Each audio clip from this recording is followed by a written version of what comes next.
Hi friends, आज हम निबंध लिखना जानेंगे जिसे हम इंग्लिश में क्या कहते हैं, एसे कहते हैं। जैसे कि पहले हम सभी बचपन में कैसे गाय पर लिख, भैंस पर लिख, गांधी जी पर लिख ऐसे लिखते थे। यही थोड़ा सा 10th 12th में थोड़ा सा विस्तार कर दिया जाता है। तो हम जानेंगे पहले कि 10th में क्या होता है। पहले 10th में क्या होता है, 10th के बारे में जानेंगे। जो 10th में ऐसे पूछे जाता है वह कितने का, 10 नंबर का होता है, 10 अंक का होता है, 10 अंकों का होता है हमारा 10th का। और ये क्या होता है, इसमें हमें एक पॉइंट दिया होता है। क्या होता है हमारा, इस 10th में हमें पॉइंट दिया होता है और ये आसान होता है। और जो 12th का होता है, 12th का जो पेपर होता है उसमें कितना नंबर का होता है, जो निबंध होता है वो 8 अंक का होता है। कितना, 8 अंकों का होता है।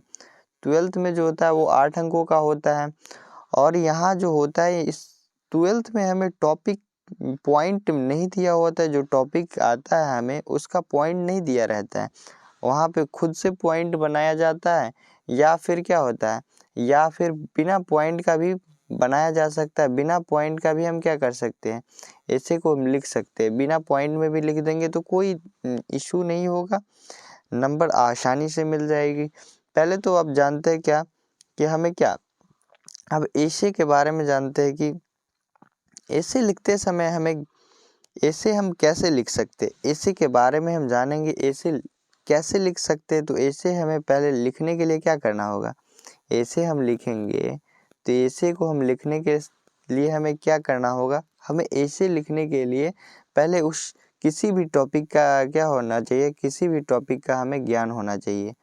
पहले तो हमें ज्ञान होना चाहिए उस टॉपिक के। जैसे कि मान लो हमें महात्मा गांधी पे लिखना है, महात्मा गांधी पे हमें मान लो लिखना है, महात्मा गांधी पे लिखना है। और महात्मा गांधी के बारे में हम कितना, आप लोग कितना शब्दों में जानते हो, कोई जानता होगा, कोई स्टूडेंट जानता होगा 100 शब्दों में, कोई जानता होगा 500 शब्दों में, और कोई कुछ नहीं जानता होगा, 0।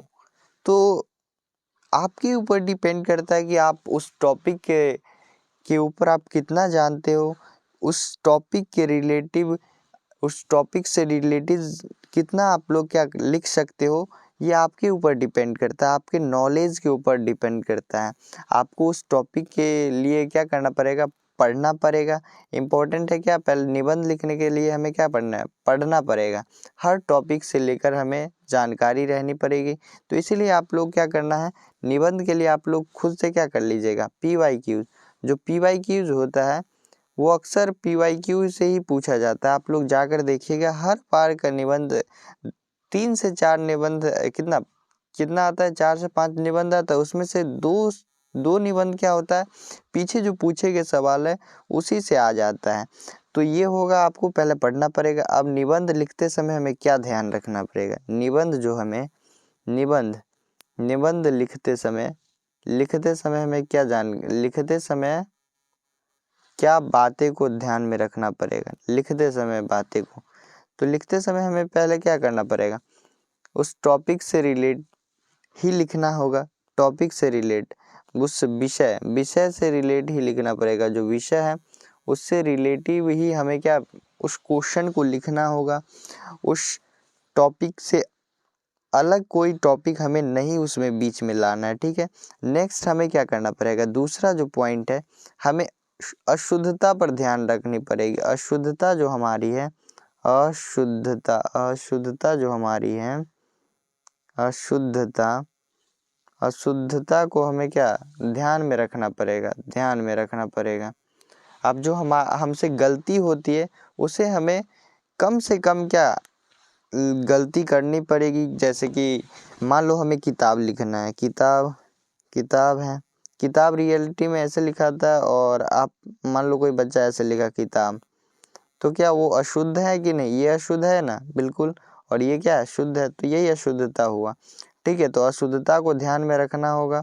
अब इसके बाद जो हमें क्या लिखना पड़ेगा, अब थर्ड में हमें क्या करना पड़ेगा, जो इस निबंध लिखते समय हमें एक सरल भाषा में प्रयोग करना पड़ेगा। जो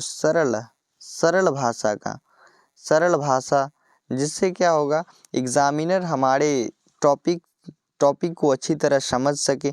तो इन सभी बातें को हम ध्यान में रखकर निबंध को लिखें तो हमारा 10 में से कम 8 से 9 पक्का ही आ जाएगा, 8 या 9। ऐसे 10 में 10 हिंदी में नहीं दिया जाता है हिंदी में, क्योंकि ये हमारा क्या होता है, तो हिंदी में हमें 10 में 10 नहीं दे सकते, किंतु दे ही देते हैं एग्जामिनर कभी कभी। चलो ठीक है, तो अब हम एक निबंध लिख कर लाए हैं और उसे हम क्या आप लोगों को दिखाते हैं। पहला हमारा क्या, आ जाओ, हमने मेरे प्रिय खेल पे लिखा है फुटबॉल।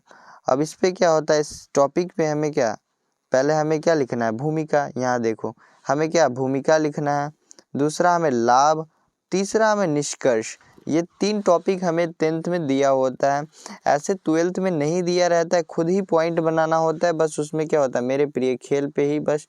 और यहाँ पे क्या होता है, 10th में हमें पॉइंट दिया होता है, जैसे कि आप पढ़ कर दिखते, जैसे स्वस्थ जीवन और सफलता के लिए एक व्यक्ति के शरीर और मानसिक स्वास्थ्य, पहले भूमिका, मानसिक स्वास्थ्य आवश्यकता होती है। नियमित शारीरिक गतिविधियों में शामिल होने के लिए खेल अच्छा तरीका है। यूँ तो भारत में कई प्रकार के खेल प्रचलित हैं और इनमें से क्या है, प्रमुख क्या है हमारा फुटबॉल, टेनिस, बैडमिंटन, क्रिकेट। वर्तमान समय में हमारा क्या है, क्रिकेट बहुत ही सर्वाधिक लोकप्रिय है, परंतु खर्चीला और उबाऊ है। ये क्या है, क्रिकेट हमारा खर्चीला और उबाऊ है, इस समय बर्बादी भी होती है, इसीलिए मेरे प्रिय खेल क्या है, फुटबॉल है। मेरा प्रिय, ये कह रहा है मेरा प्रिय खेल फुटबॉल है। तो ये क्या हो गया, भूमिका। और भी है भूमिका में, देखो ऐसे ही लिखा जाता है।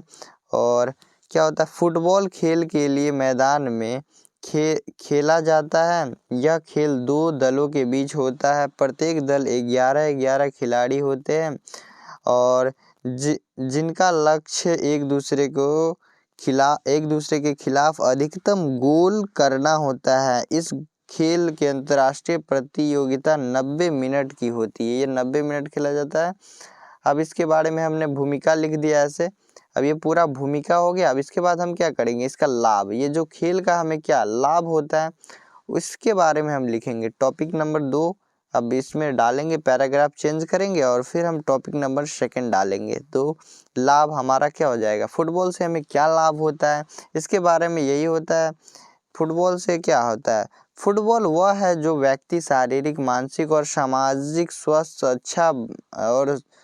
और अच्छा बनाता है।